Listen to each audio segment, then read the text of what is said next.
Selamat petang. Saya ucapkan kepada Bapak Ibu, saudara-saudari yang saya kasih di dalam nama Tuhan Yesus Kristus. Kita bersyukur di hari Sabat ini kita bisa berkebaktian matahari terbenam. Saya memohon dengan sangat dan menghimbau saudara-saudari yang membawa handphone bisa mengecek handphonenya apakah sudah mematikan atau disilentkan atau dimatikan datanya agar tidak mengganggu jalannya kebaktian hari ini. Terima kasih atas perhatian dan kerjasamanya. Nah, kita mulai kebaktian kita dengan menyanyikan pujian Tuhan berada di bait sucinya.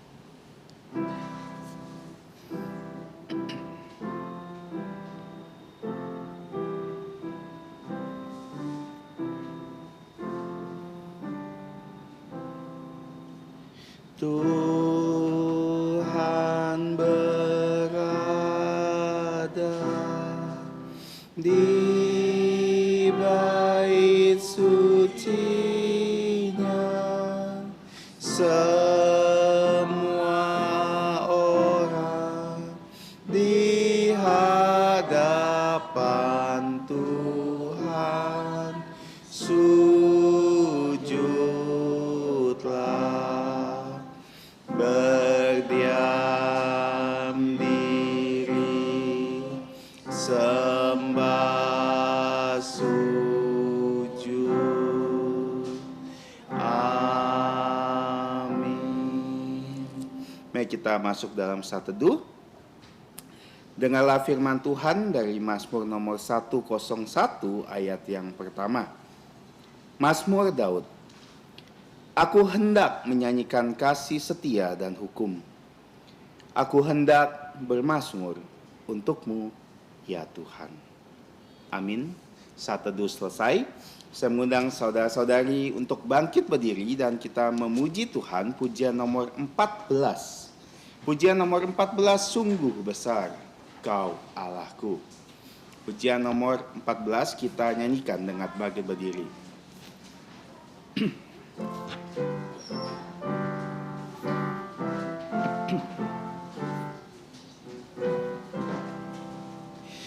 Bila ku lihat bintang gemerlapan dan bunyi guru riuhku dengar, ya Tuhanku, tak putus aku heran melihat ciptaanmu yang besar. Maka jiwaku pun memujimu, sungguh besar Kau Allahku. Maka jiwaku pun memujimu, sungguh besar Kau Allahku. Ya Tuhanku, apabila ku renungkan pemberian-Mu dalam peneduh, ku tertegun untuk ku dicurahkan oleh Putra-Mu, darahnya kudus. Maka jiwaku pun memujimu, sungguh besar Kau Allahku. Maka jiwaku pun memujimu, sungguh besar Kau Allahku. Apabila nanti Kristus memanggilku, sukacitaku amatlah besar, karena terkabullah yang ku rindukan, melihat di Kau Tuhanku akbar. maka jiwaku pun memujimu. Sungguh besar Kau Allahku, maka jiwaku pun memujimu.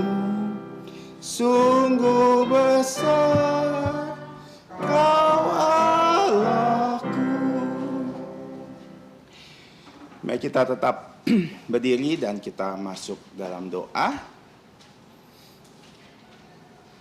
Ya Tuhan, Allah Bapa kami yang bertata kekal di atas kerajaan surga, betapa mulianya nama-Mu di seluruh bumi, ya Tuhan.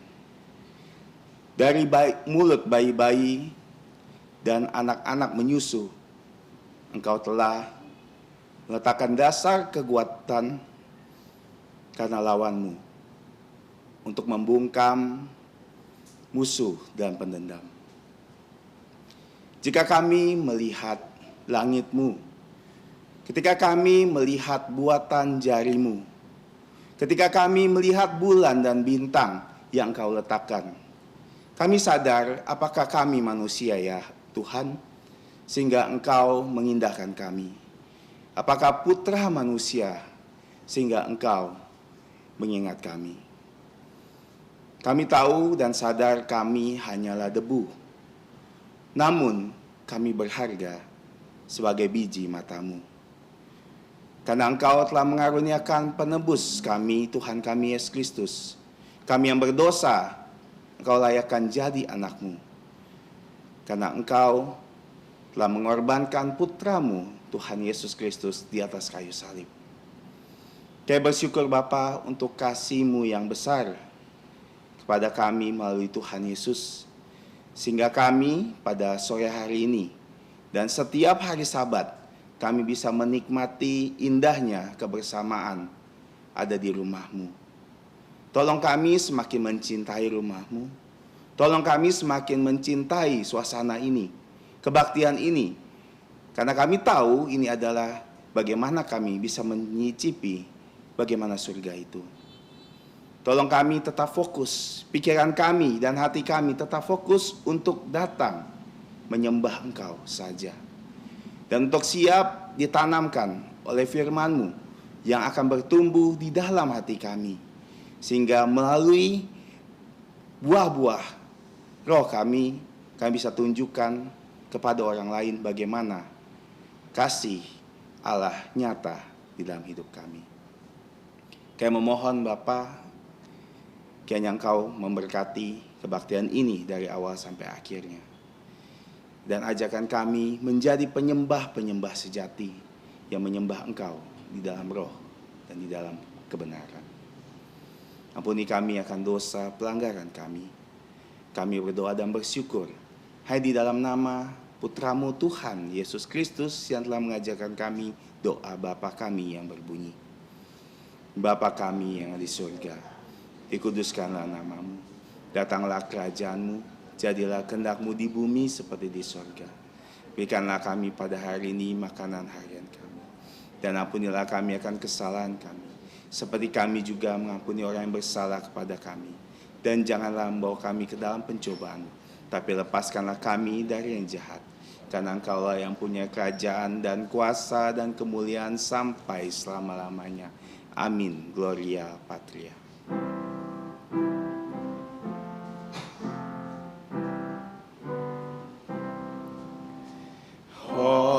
Hormat diberi untuk Bapa, Putra, dan Roh Kudus, dari mula sampai sekarang dan seterusnya termulia. Amin. Amin. Saudara-saudari, saya persilakan untuk duduk. Mari kita membuka Alkitab kita dalam bacaan bertanggapan hari ini, yaitu dari Injil Markus pasal yang ketiga ayat 31 sampai 35. Injil Markus pasal 3 ayat 31 sampai 35. Karena ini hanya 5 ayat, marilah kita membaca bagian ini bersama-sama.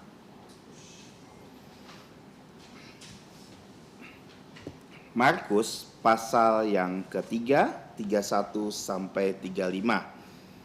Lembaga Alkitab Indonesia memberi judul Yesus dan sanak saudaranya, yang juga bisa dilihat dari Matius 12 dan Lukas 8. 1, 2, 3. Lalu datanglah ibu dan saudara-saudara Yesus sementara mereka berdiri di luar. Mereka menyuruh orang memanggil dia. Ada orang banyak duduk mengelilingi dia. Mereka berkata kepadanya, "Lihat, ibu dan saudara-saudaramu ada di luar dan berusaha menemui engkau." Jawab Yesus kepada mereka, "Siapakah ibuku dan siapakah saudara-saudaraku?" Ia melihat kepada sekeliling orang-orang yang duduk di sekelilingnya itu dan berkata, "Inilah ibuku dan saudara-saudaraku. Barang siapa melakukan kehendak Allah, dialah saudaraku laki-laki, dialah saudaraku perempuan, dialah ibuku." Amin. Bersyukur atas pembacaan firman Tuhan yang hidup dan sempurna. Kiranya Tuhan memberkati kita melalui pembacaan ini, dan jika Tuhan mengizinkan nanti kita akan diperjelas dalam khotbah hari ini mengenai bagian ini. Mari kita respon firman Tuhan dengan menyanyikan pujian 147. 147, beritahu Yesus. Susah menerpa beritahu Yesus.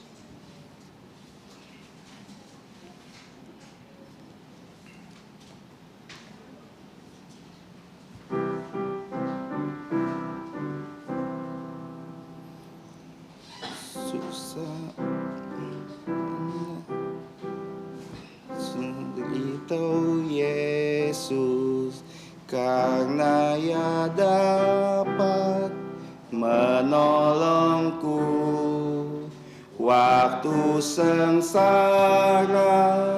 Beritahu Yesus, aku anaknya yang menjaga. Beritahu Yesus, beritahu Yesus, ku tak dapat tanggung sendiri. Beritahu Yesus, beritahu Yesus, hanyalah Yesus penolongku. Ku menderita, beritahu Yesus, ya sobatku lemah lembut. Bila ku mohon, Tuhan menolong. Segala susahku Ia menanggung. Beritahu Yesus, beritahu Yesus, ku tak dapat tanggung sendiri. Beritahu Yesus, beritahu Yesus, hanyalah Yesus penolongku. Cobaan datang, ku perlu Yesus. Ia memikul bebanku. Ia yang peduli mengasihiku. Ku mau berserah pada Yesus. Beritahu Yesus,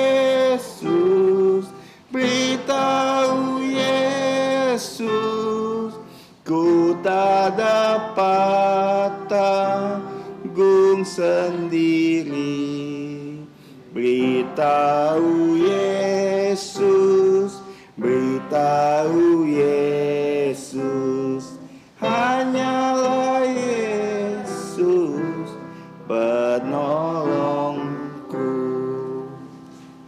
Filipi 4 ayat yang ke-6. Janganlah hendaknya kamu khawatir tentang apapun juga, tapi nyatakanlah dalam segala hal keinginanmu kepada Allah dalam doa dan permohonan dengan ucapan syukur. Selanjutnya kita akan menghafalkan ayat hafalan kita dari Yesaya 53 ayat yang ketiga. Dan gelar dari Tuhan Yesus di sini ada lelaki penuh sengsara. Kita akan hafal ya 3 kali, kita baca 2 kali, dan kemudian yang ketiga kita hafalkan. Jika Tuhan mengizinkan, kita bisa menghafalnya. Kita baca dulu ya. 1, 2, 3. Yesaya 53, pasal 53 ayat 3. Ia dihina dan dihindari orang, lelaki penuh sengsara dan yang biasa menderita kesakitan. Ia sangat dihina, sehingga orang menutup mukanya terhadap dia, dan bagi kita pun dia tidak masuk hitungan.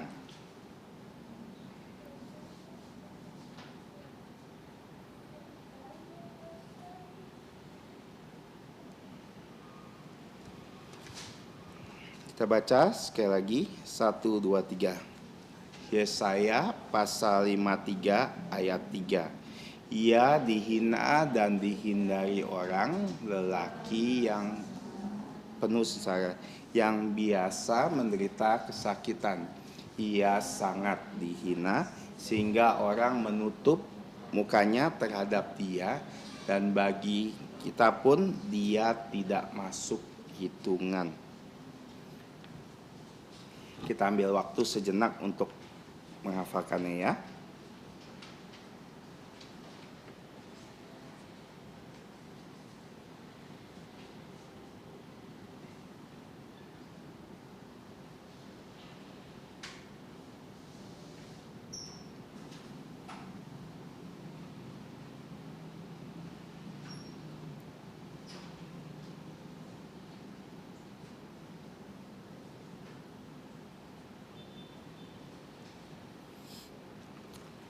Kita coba 1, 2, 3.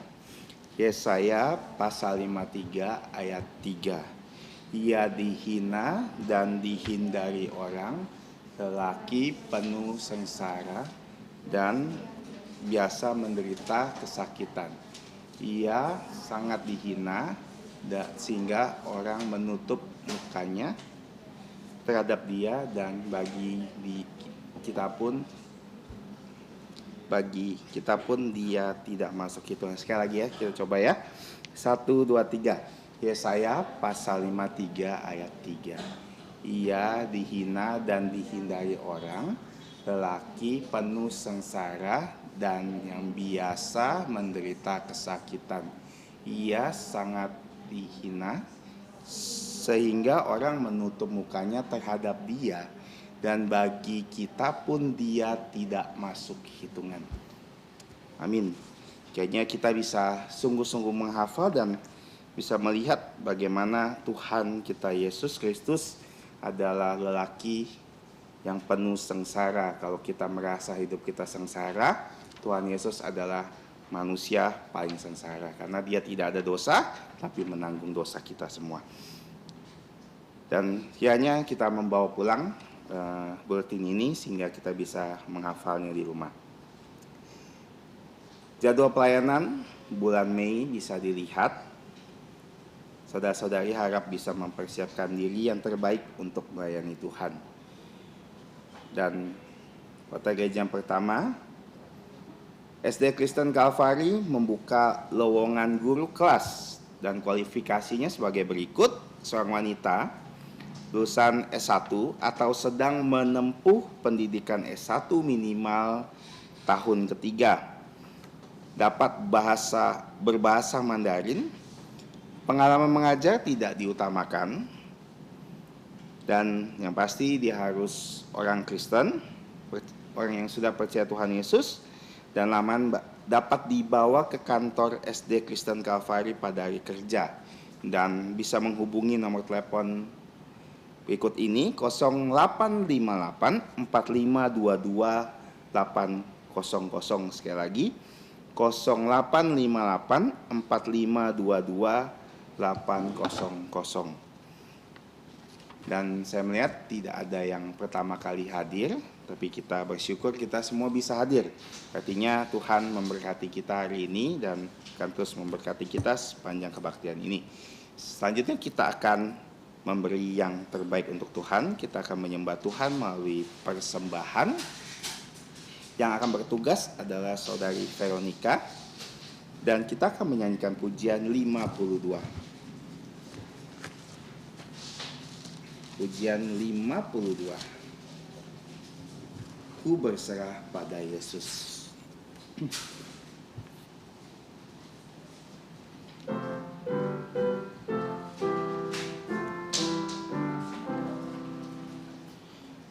Ku berserah pada Yesus dengan tangan yang bebas, dan ku mau mengasihinya selalu bersamanya.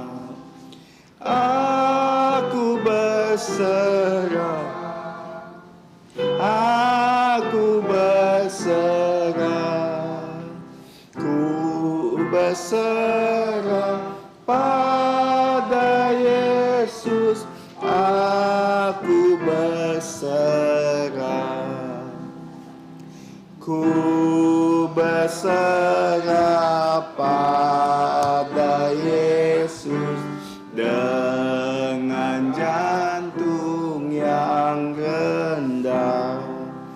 Ku buang semua demi Yesus, ku padanya. Aku berserah, aku berserah, ku berserah pada aku berserah. Bait ketiga kita baik berdiri. Ku berserah pada Yesus dengan segenap jiwaku. Rohnya penuhi jantungku, dan dia sungguh milikku. Aku berserah, aku berserah, ku berserah pada Yesus.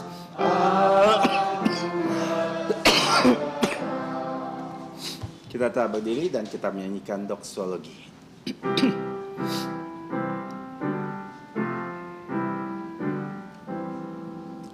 Puji Allah sumber berkat, puji Dia semua ciptaannya, puji Dia para malaikat, Bapa, Putra, dan Roh Kudus. Amin. Mari kita bersama-sama kita masuk dalam doa. Bapa, sumber berkat kami datang lagi kepadamu karena segala rasa syukur yang kami punya. Karena Engkau telah memberkati kami bukan hanya dari berkat-berkat jasmani, namun juga Engkau telah memberkati kami dengan berkat rohani. Kami bersyukur Bapa bahwa selama seminggu ini Engkau telah menjaga hidup kami, memelihara hidup kami dan memberikan kami kesehatan yang baik. Bahkan hari ini kami bisa datang di rumah-Mu. Kami ingin juga berserah seperti lagu yang tadi kami nyanyikan. Bukan hanya berserah, menyerahkan persembahan ini untuk Engkau pakai sehingga bisa mempermuliakan nama-Mu. Kami juga ingin berserah, yaitu menyerahkan hidup kami sebagai korban yang hidup, yang kudus dan berkenan kepada Engkau saja. Dan kiranya Engkau terus ingatkan kami adalah korban yang hidup karena Tuhan Yesus telah mati menggantikan kami. Sehingga hidup kami ini, kami adalah representasi atau wakil dari Tuhan Yesus di muka bumi ini sebagai terang dunia. Kami mohon Engkau yang memakai uang persembahan ini dan juga memberkati setiap tangan-tangan yang telah memberikan persembahan ini dengan rela dan sukacita. Ampuni kami Bapa atas dosa pelanggaran kami. Kami berdoa dan bersyukur hanya di dalam nama Tuhan Yesus Kristus. Amin. Silakan duduk saudara-saudari yang saya kasih dalam Tuhan Yesus.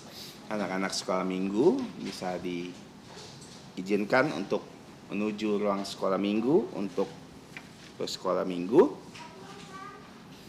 Untuk kita yang di sini, kita akan mempersiapkan hati dan pikiran kita untuk mendengarkan firman Tuhan yang hari ini akan dibawakan oleh pengabar Injil Zulimin Phang yang akan membawa kita dalam sebuah tema menjadi keluarga baru di dalam Tuhan Yesus.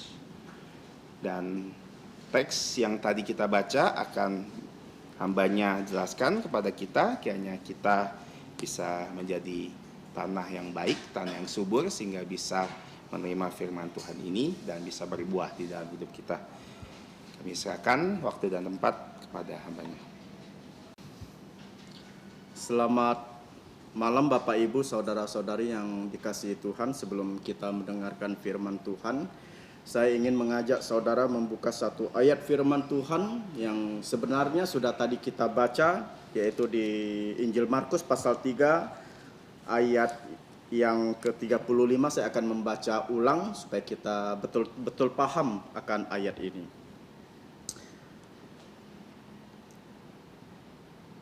Barang siapa melakukan kehendak Allah, dialah saudaraku laki-laki, dialah saudaraku perempuan, dialah ibuku. Sebelum mendengarkan firman Tuhan, mari kita masuk di dalam doa.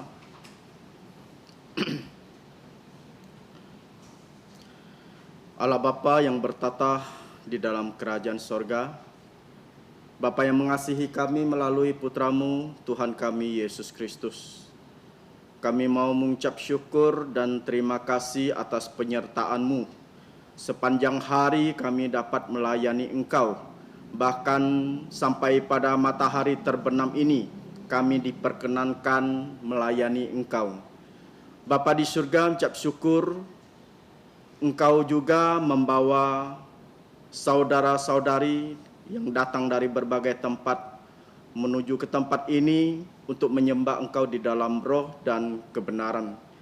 Kiranya Engkau berkati saudara-saudari yang pada malam hari ini yang mendengarkan firman-Mu, kiranya Engkau berkati. Terima kasih Bapa di surga, juga berdoa untuk hamba yang akan menyampaikan firman-Mu.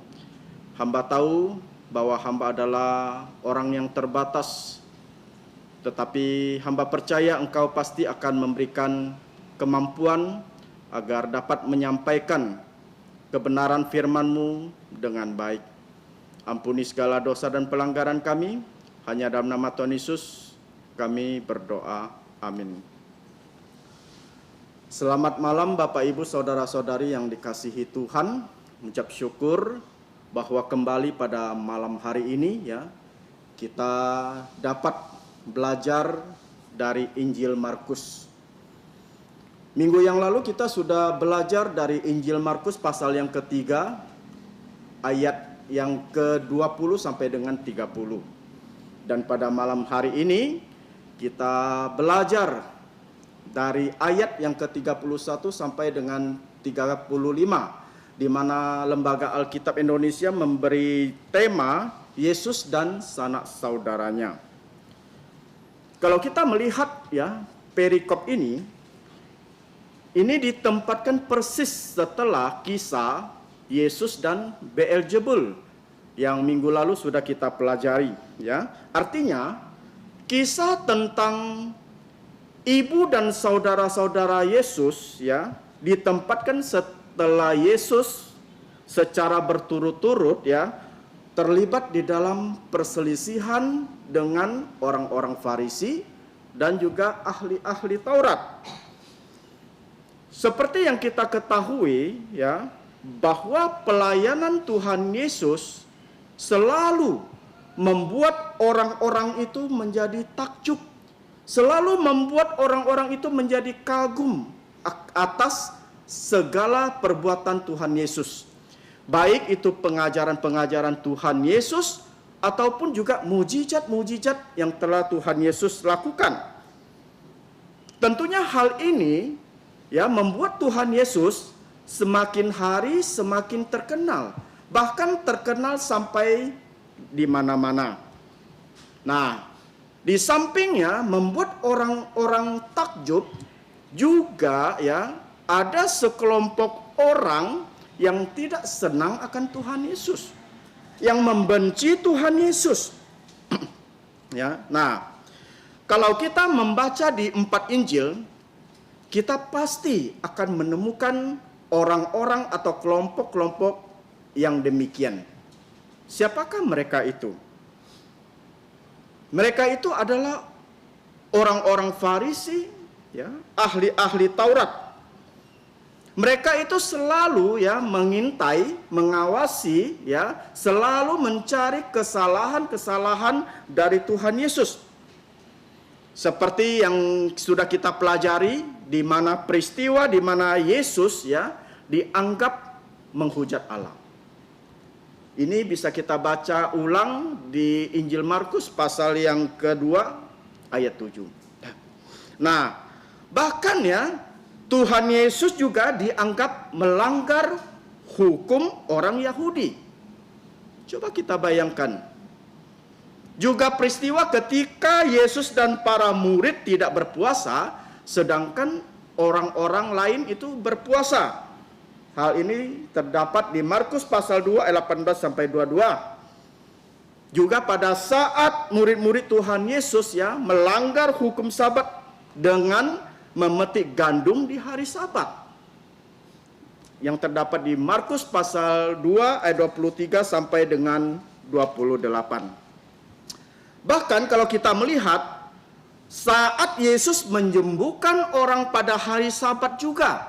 Hal ini juga terdapat di Markus pasal 3 ayat 1 sampai 6. Jadi hal-hal ini ya semuanya sudah kita pelajari di beberapa minggu yang lalu. Kalau kita melihat ya hal-hal inilah yang membuat orang-orang Farisi, ahli-ahli Taurat ya selalu membuntuti Yesus dan mengawasi Yesus, apa yang dilakukan Yesus dan para murid-muridnya. Nah, puncaknya adalah kalau kita melihat bahwa orang-orang Farisi ini ya dia bekerja sama dengan orang-orang Herodian ingin membunuh Yesus. Jadi kita tahu bahwa pelayanan Yesus di permukaan bumi ini tidaklah gampang. Nah, pertanyaannya adalah, mengapa mereka ingin membunuh Yesus? Mengapa? Ini disebabkan oleh popularitas Tuhan Yesus ya yang semakin hari semakin meluas sehingga bagaimana? Sehingga membangkitkan rasa tidak senang mereka. Mereka menganggap bahwa pemberitaan Yesus, pengajaran Yesus itu tidak sesuai dengan pengajaran yang telah mereka lakukan. Mereka menganggap bahwa Tuhan Yesus telah melanggar adat istiadat orang Yahudi. Coba kita bayangkan, saudara-saudari di dalam Tuhan. Di sini kita melihat ketidakpahaman dari orang-orang yang tidak suka akan Tuhan Yesus. ketidakpahaman dari orang-orang ya yang penuh dengan kedengkian, kebencian terhadap Tuhan Yesus. Membenci apa yang dilakukan oleh Tuhan Yesus dan ingin membunuh Yesus. Mengapa bisa demikian? Karena mereka telah dibutakan oleh pengajaran-pengajaran yang salah, tetapi mereka anggap itu pengajaran yang benar. Sedangkan pengajaran yang benar, mereka anggap pengajaran yang salah. Ini juga terjadi pada orang zaman sekarang ini. Kita melihat ya, banyak orang-orang yang telah menerima pengajaran-pengajaran yang salah.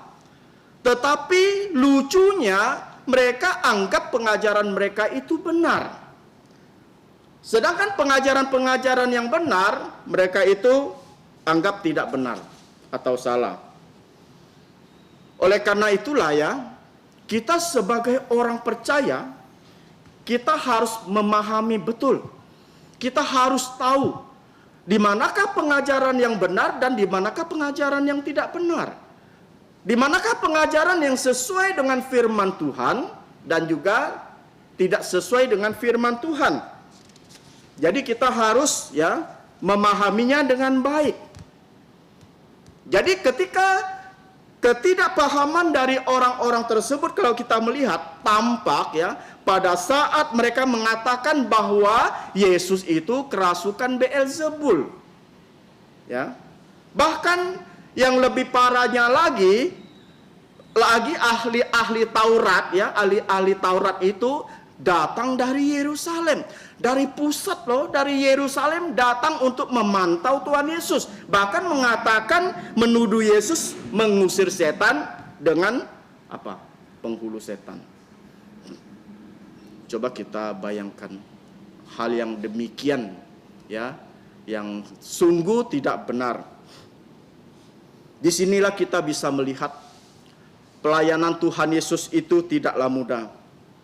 Di sana sini Tuhan Yesus selalu mendapatkan halangan, selalu mendapatkan rintangan, tentangan.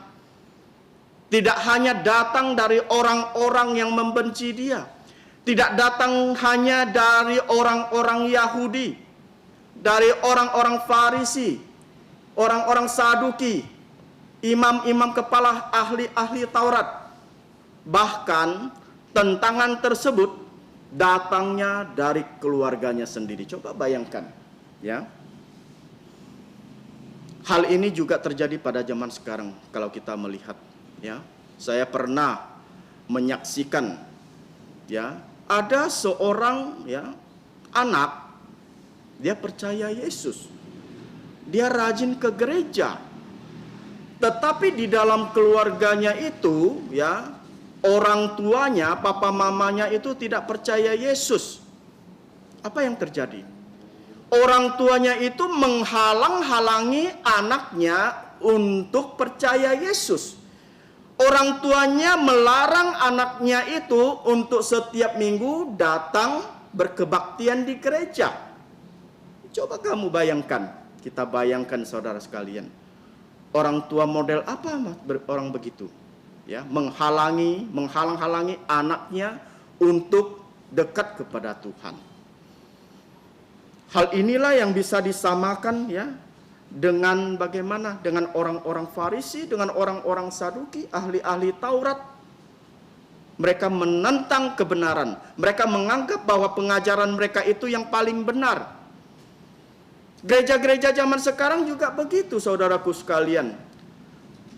Mereka mengajarkan bahwa kalau kita mengikut Yesus, hidup kita akan enak. Hidup kita akan diberkati. Harta kita akan melimpah ruah. Betulkah demikian? Tidak. Mengikut Yesus itu kita harus pikul salib. Contohnya Tuhan Yesus. Ya, kita melihat pelayanan Tuhan Yesus seperti yang saya katakan tadi. Apakah pelayanannya enak? Tidak. Dia dibenci orang, bahkan diancam untuk dibunuh. Yang terutama ditentang di dalam keluarganya sendiri. Sebelum keluarganya semua percaya Yesus, kita melihat. Jadi kita melihat di sini orang-orang yang membenci Yesus, tentangan juga datang dari pihak keluarganya. Hal ini dapat kita lihat dalam Injil Markus pasal 3 ayat 21 ya, yang minggu lalu sudah kita pelajari, di mana kaum keluarganya itu ingin ya membawa Yesus pulang karena mereka mendengar bahwa ya ia tidak waras lagi. Di ayat 21 saya akan membacakan. Waktu kaum keluarganya mendengar hal itu, mereka datang hendak mengambil dia, sebab kata mereka ia tidak waras lagi. Jadi kita melihat di sini, bagi kaum keluarga Yesus, ia dianggap tidak waras bukan hanya karena dia dituduh ya kerasukan roh Beelzebul. Akan tetapi juga karena ya Yesus itu selalu berselisih paham dengan ahli-ahli Taurat yang memiliki pengaruh besar bagi kehidupan keagamaan orang Yahudi. Saudara bisa melihatnya di Matius pasal yang ke-12 ayat 22 sampai 37. Jadi hal inilah ya yang membuat secara khususnya keluarga dari Yesus, ibunya, saudara-saudaranya menjadi khawatir dan datang mencari Yesus. Nah, di ayat 31 dan 32 saya akan membacakan, silakan menyimaknya dengan baik.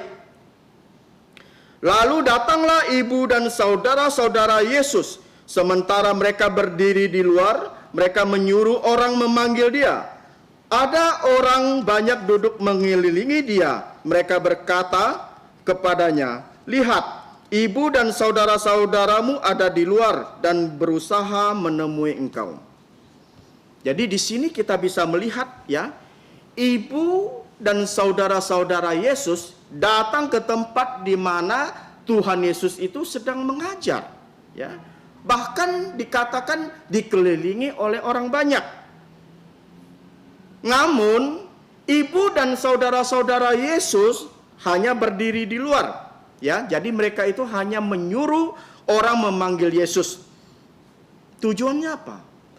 Tujuan mereka agar dapat menemui Tuhan Yesus. Kalau kita melihat ya, kata saudara-saudara, ya, saudara-saudara Yesus, kemungkinan ya Maria datang bersama dengan adik-adik tirinya, ya, yaitu Yakobus, Yoses, Yudas, Simon, serta saudara perempuan-perempuannya. Mereka semua datang untuk menemui Yesus. Akan tetapi kita melihat di sini ya, apakah Yesus keluar? Tidak. Yesus tidak keluar untuk menemui mereka. Bahkan jawaban Yesus rupanya bagaimana? Bertentangan dengan harapan mereka. Harapan mereka itu agar mereka datang mencari Yesus, Yesus keluar dari pengajarannya. Akan tetapi ternyata Yesus tidak keluar. Di ayat 33 mengatakan ya, jawab Yesus kepada mereka, "Siapakah ibuku dan siapa saudara-saudaraku?" Saudara yang terkasih di dalam Tuhan, mengapa Yesus berkata demikian ya? Sepintas kalau kita melihat ya, jawaban ini sepertinya tidak sopan, kurang ajar, sangat kasar. Apakah Yesus tidak mau mengakui ibu dan saudara-saudaranya? Apakah Yesus membenci mereka? Tentu tidak. Terus mengapa Yesus seolah-olah tidak peduli akan kehadiran mereka? Kalau kita melihat di ayat ini, Yesus ya berbuat demikian karena apa? Karena bagi Yesus kehadirannya di dunia ini yang utama adalah untuk melaksanakan kehendak Bapanya di surga, ya, yaitu bagaimana? Dengan persekutuan, dengan menyampaikan firman Tuhan, menyampaikan Injil, kabar baik kepada banyak orang. Oleh karena itulah Yesus bukan tidak mau mengakui keluarganya. Jadi bagi Yesus saat itu yang terpenting adalah hidup persekutuan dengan orang-orang yang melakukan kehendak Allah. Seperti halnya pada malam ini semua, ya. Kita semua datang di sini untuk apa? Yaitu untuk menyatakan kehendak Allah. Kita datang ke sini karena kita mau percaya Yesus. Kita beribadah kepada Tuhan karena kita percaya Tuhan sebagai Tuhan dan Juru Selamat secara pribadi kita. Oleh karena itulah kalau kita melihat ayat ini, di sini dikatakan Yesus menunjuk murid-muridnya sebagai keluarganya, sebagai ibu dan saudara-saudaranya. Dalam Injil Matius pasal yang ke-12 ayat 49 mengatakan, saya akan membacakan Matius pasal 12 ayat 49. Lalu katanya sambil menunjuk ke arah murid-muridnya, ini ibuku dan saudara-saudaraku. Ya. Sedangkan kalau kita membaca Injil Markus pasal 3 ayat 34 di sini dikatakan ia melihat kepada orang-orang yang duduk di sekelilingnya itu dan berkata, ini ibuku dan saudara-saudaraku. Artinya dengan kata lain Yesus sesungguhnya tidak menganggap rendah pertalian darahnya dengan Maria sebagai ibunya dan saudara-saudaranya, yaitu Yakobus, Yoses, Yudas, Simon, bahkan saudara-saudara perempuannya. Jadi Yesus tidak menganggap rendah. Ya. Mana buktinya? Buktinya adalah di dalam Injil Yohanes pasal yang 19 ayat 26 sampai 27. Ya, bahwa Yesus mengasihi keluarganya.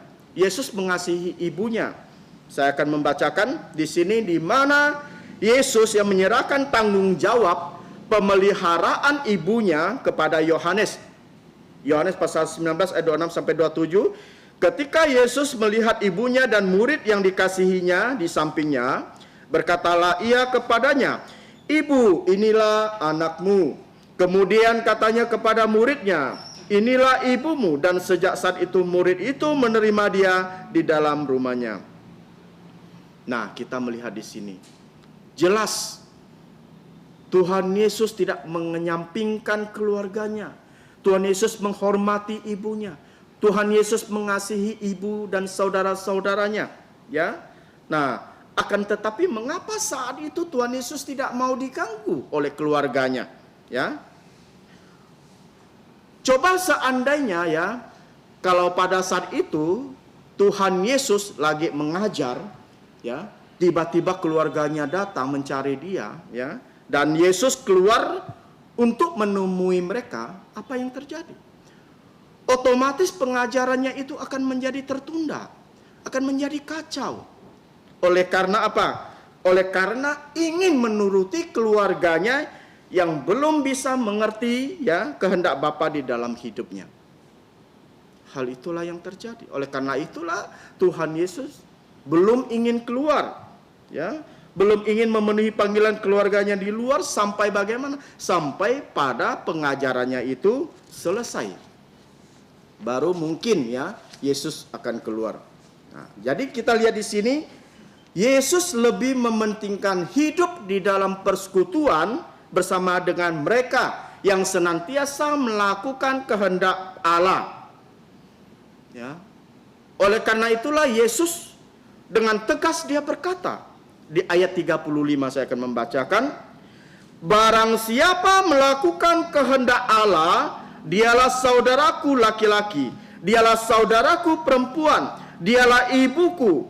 Ya, jelas. Sedangkan dalam Injil Lukas pasal 8 ayat 21 lebih spesifik lagi mengatakan, tetapi ia menjawab mereka, "Ibuku dan saudara-saudaraku ialah mereka yang mendengarkan firman Allah dan melakukannya." Jadi kita melihat di sini jawaban Yesus, Jadi Yesus menjawab pertanyaannya sendiri itu sambil menunjuk para pengikutnya yang paling setia loh.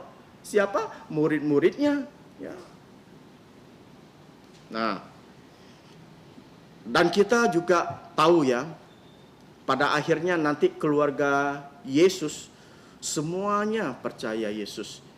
Bahkan kalau kita melihat Yakobus juga akan bagaimana? Akan menjadi hamba Tuhan, menjadi murid dan hamba Tuhan yang sangat terkenal di Yerusalem.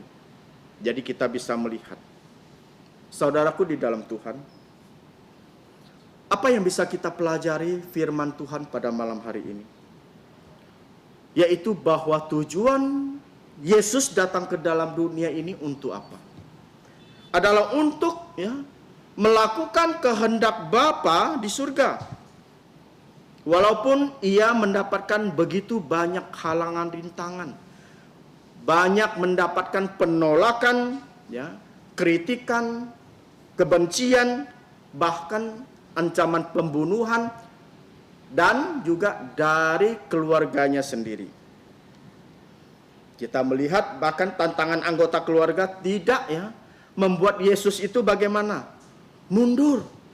Tetapi sebaliknya kalau kita melihat, Yesus itu tetap bekerja, tetap mengajar, tetap menolong orang yang selalu membutuhkan pertolongan dari Dia. Nah, seringkali kita sebagai orang percaya lebih mementingkan kepentingan kita daripada melakukan kehendak Tuhan. Banyak loh, bukan banyak lagi, tetapi rata-rata. Kita itu lebih suka menghabiskan waktu melakukan apa yang kita suka, apa yang kita senangi, daripada kita ikut persekutuan atau kebaktian yang ada di gereja. Contohnya begini saudaraku sekalian, kita sudah tahu bahwa hari Minggu pasti ada kebaktian. Akan tetapi bagaimana? Kita sengaja memilih hari Minggu itu untuk berlibur daripada mengikuti kebaktian yang ada di gereja. Apakah hal itu bisa dikatakan benar? Tidak. Mengapa bisa demikian, saudaraku? Karena kita harus mendahulukan kehendak Tuhan dari hal lainnya. Firman Tuhan mengatakan, carilah dahulu kerajaan Allah dan kebenarannya, baru semuanya itu akan ditambahkan kepada kamu. Firman Tuhan jelas mengatakan kita, mengajarkan kita,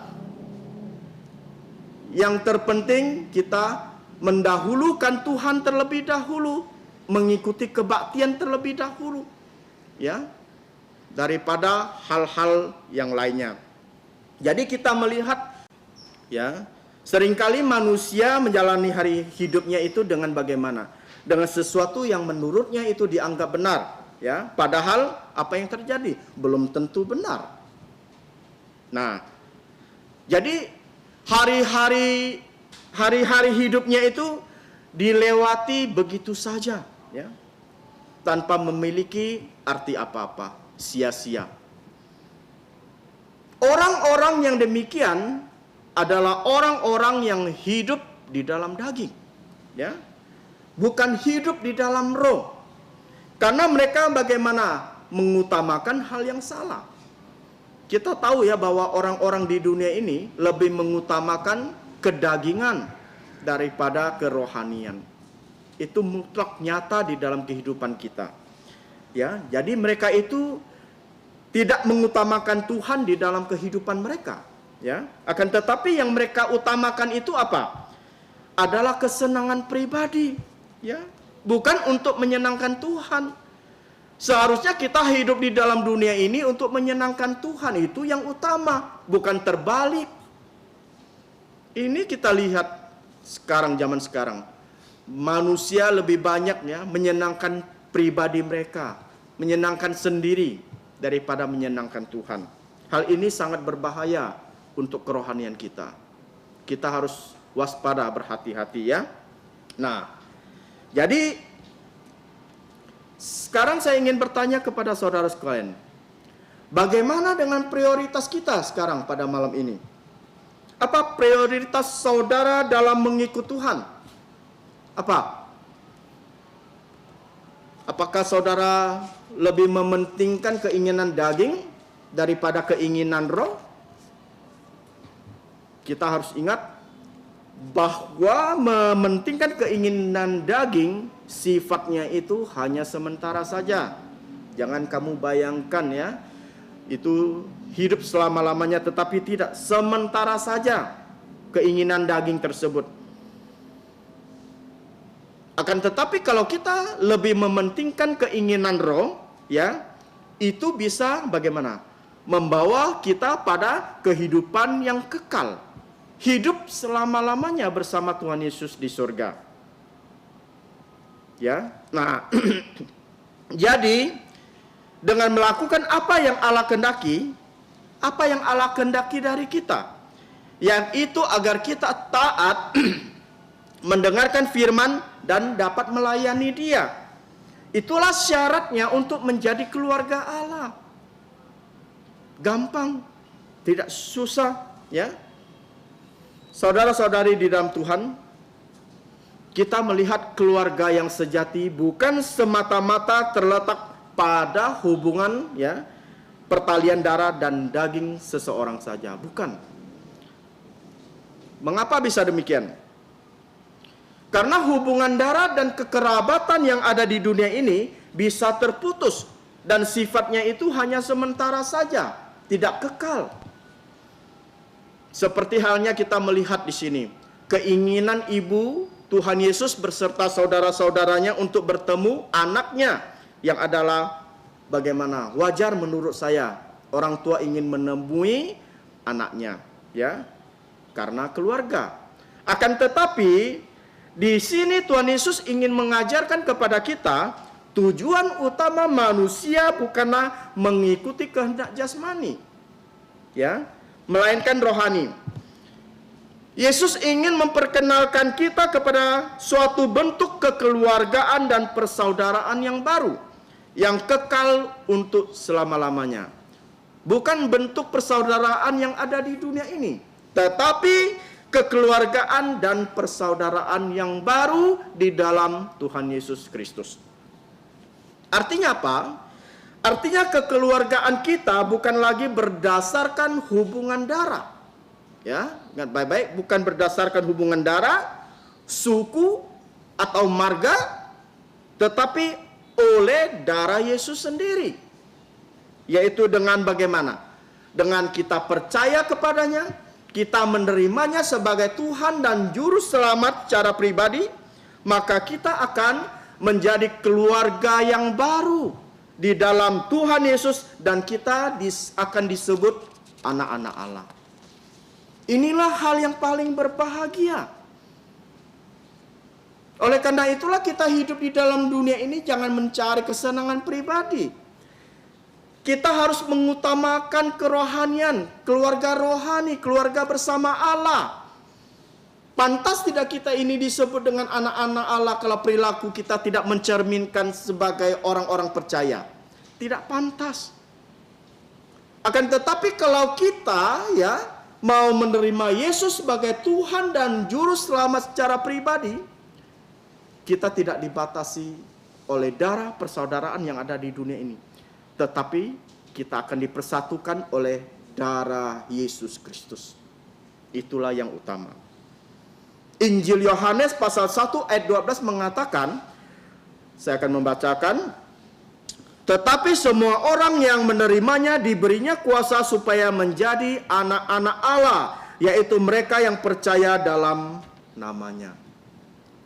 Jelas firman Tuhan mengatakan, ya, semua orang menerimanya, diberinya kuasa untuk menjadi anak-anak Allah. Saudaraku di dalam Tuhan, malam ini Tuhan Yesus ingin mengundang setiap kita menjadi keluarga Allah. Menjadi keluarga Yesus. Keluarga yang baru di dalam Yesus. Tuhan Yesus menginginkan setiap kita di sini untuk menjadi keluarga, menjadi anggota barunya. Nah, pertanyaannya adalah, maukah kita menerima undangan tersebut? Undangan yang paling berbahagia, yaitu kita bisa menjadi anggota keluarga yang baru, anggota keluarga yang kekal, ya, yang tidak akan mati lagi, tapi akan selama-lamanya menjadi anggota keluarga Allah, keluarga Yesus. Kita ingat, undangan dari Yesus itu tidak susah. Sangat gampang, sudah dipermudah oleh Tuhan Yesus. Ya. Di atas kayu salib, Yesus mati demi menebus segala dosa pelanggaran kita. Dengan darahnya yang kudus, yang tercurah, dicurahkan untuk semua orang, untuk mempersatukan setiap orang yang percaya melalui darah Yesus Kristus di atas kayu salib. Itulah pertalian darah yang sesungguhnya yang membawa kita pada kekekalan. Itulah yang utama. Ya. Nah, jadi undangan tersebut tidak susah, dipermudah Tuhan Yesus. Siapa saja, di mana saja, ya, laki-laki, perempuan, kaya, miskin, orang kota, orang desa, orang berpendidikan, orang tidak berpendidikan, semuanya boleh. Semuanya boleh menjadi keluarga Yesus, keluarga baru di dalam Yesus. Syaratnya bagaimana? Ada syaratnya, ya. Syaratnya tidak susah. Cukup kita percaya, kita mengakui di mulut kita bahwa Yesus adalah Tuhan dan juru selamat secara pribadi kita. Di dalam hati kita, kita mengakui bahwa Yesus itu adalah Allah yang hidup, Allah yang benar, Allah yang bisa membawa kita pada kehidupan yang kekal. Kita percaya, kita mengakui, kita pasti akan selamat. Mudah bukan? Tidak susah. Tidak menuntut saudara untuk melakukan hal ini, hal itu. Tidak menuntut saudara-saudari untuk melakukan perbuatan baik terlebih dahulu. Perbuatan baik memang perlu, ya. Tetapi yang utama itu adalah percaya, iman. Iman itu percaya. Iman itu timbul dari pendengaran, pendengaran firman Allah. Percaya. Yang utama percaya dulu. Baru semuanya itu Tuhan katakan akan ditambahkan kepada kamu. Percaya dulu, saudaraku sekalian, bukan melakukan perbuatan baik. Percaya baru melakukan perbuatan-perbuatan yang sesuai dengan kehendak Tuhan. Apa yang Tuhan inginkan. Nah, kita harus ingat, saudaraku sekalian, keluarga yang ada di dunia ini hanyalah sementara saja. Jangan kita berbangga diri dengan keluarga kita. Ya, karena keluarga di dunia ini dilahirkan secara daging. Dan pada suatu saat semua itu pasti akan hilang, akan musnah, kekeluargaan akan terputus. Keluarga yang ada di dunia ini. Tetapi seperti yang saya katakan tadi, keluarga yang tidak akan putus adalah keluarga baru di dalam Kristus Yesus. Itulah keluarga yang tidak akan terputus. Karena kita semua orang-orang percaya sudah dipersatukan oleh darah Yesus Kristus. Kiranya firman Tuhan pada malam hari ini, ya, dapat menjadi berkat untuk kita semua yang ada, yang sudah mendengar, sehingga berkat firman Tuhan ini dapat dibawa pulang, ya, bahkan dapat disalurkan kepada orang-orang di sekitar kita yang belum percaya, baik keluarga kita, kakek nenek, orang tua kita, anak-anak kita, cucu kita, semua yang belum percaya, kita katakan kabar baik. Maukah engkau menjadi keluarga yang baru di dalam Yesus Kristus? Kalau engkau mau menerima Yesus sebagai Tuhan dan Juru Selamat, kau akan menjadi keluarga yang baru, menjadi anggota keluarga yang senantiasa kekal untuk selama-lamanya memuji Tuhan di surga. Mari kita berdoa. Bapa di surga, kami mau mengucap syukur dan terima kasih Bapa untuk firman-Mu yang pada malam hari ini sudah dinyatakan kepada saudara-saudari yang mendengar. Kiranya Engkau menolong untuk mereka semua agar mereka dapat mengerti firman Tuhan, bahwa keluarga yang ada di dunia ini melalui kelahiran daging tidak selama-lamanya, akan tetapi akan suatu saat akan terputus. Akan tetapi kami diajarkan untuk menjadi anggota keluarga yang baru. bersama-sama Tuhan Yesus sebagai kepalanya, yang akan selalu memelihara anggota keluarganya, mencukupkan apa yang menjadi keperluan dari anggota keluarganya, yang dapat mengembalakan anggota keluarganya. Itulah yang utama. Terima kasih Bapa di surga untuk firman-Mu.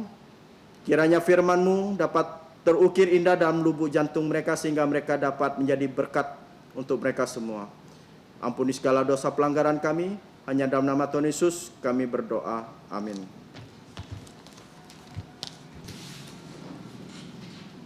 Selanjutnya kita akan memuji Tuhan 248. Kehendak-Mu, oh genaplah. 248.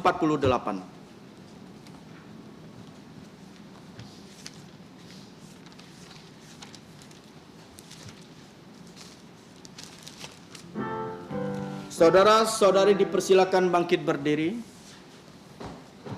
248.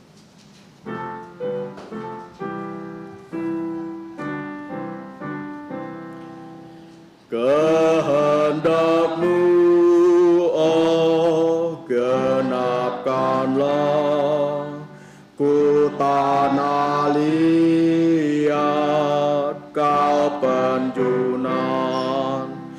Bentuklah aku seturut-Mu, ku mau menunggu pimpinan-Mu. Kehendak-Mu, oh genapkanlah, tilik jantungku sucikanlah. Di hadapan-Mu ku berserah, Yesus Tuhanku, oh terimalah. Kehendak-Mu, oh genapkanlah, tolonglah aku yang berbeban. Dengan kuasa-Mu ku bersandar, ku diselamatkan, ku ditebus. Kehendak-Mu, oh genapkanlah, pimpinlah aku seturut-Mu.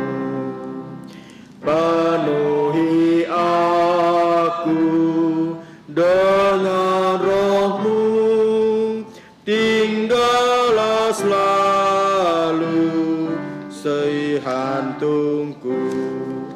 Selanjutnya doa berkat akan disampaikan oleh hambanya, kami persilakan.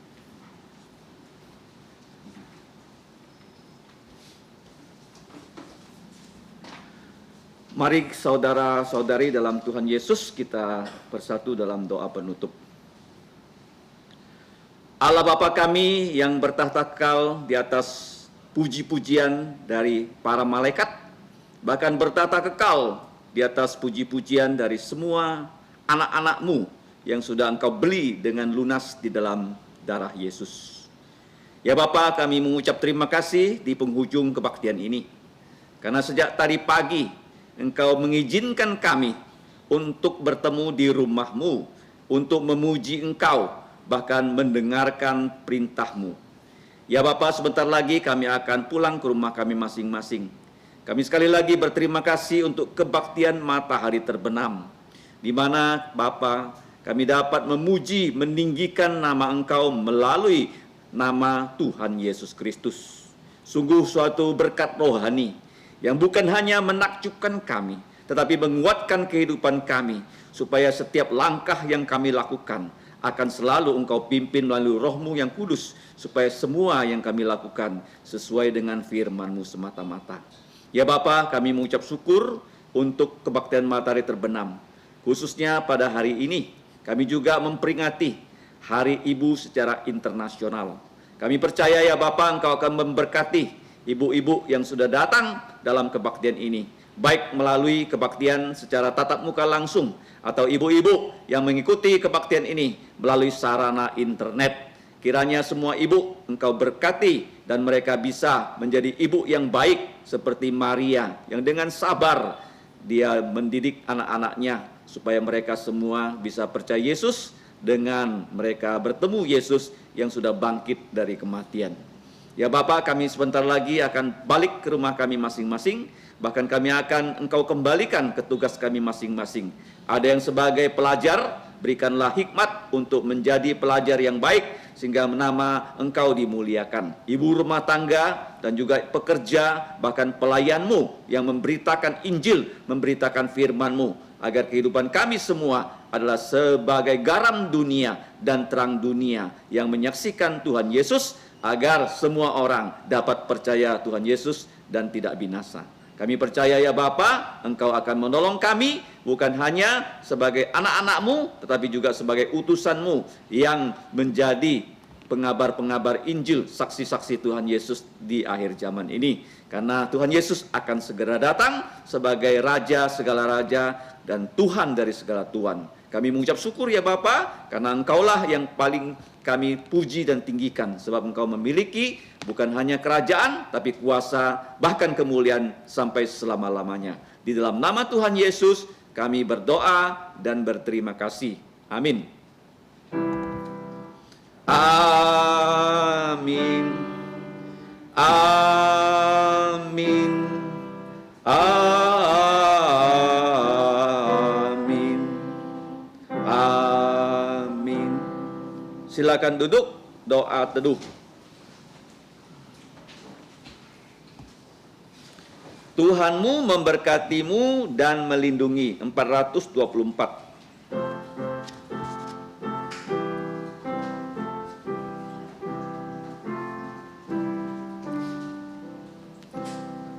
Tuhan memberkatimu, Tuhan melindungi, menyinarimu, memberi kasih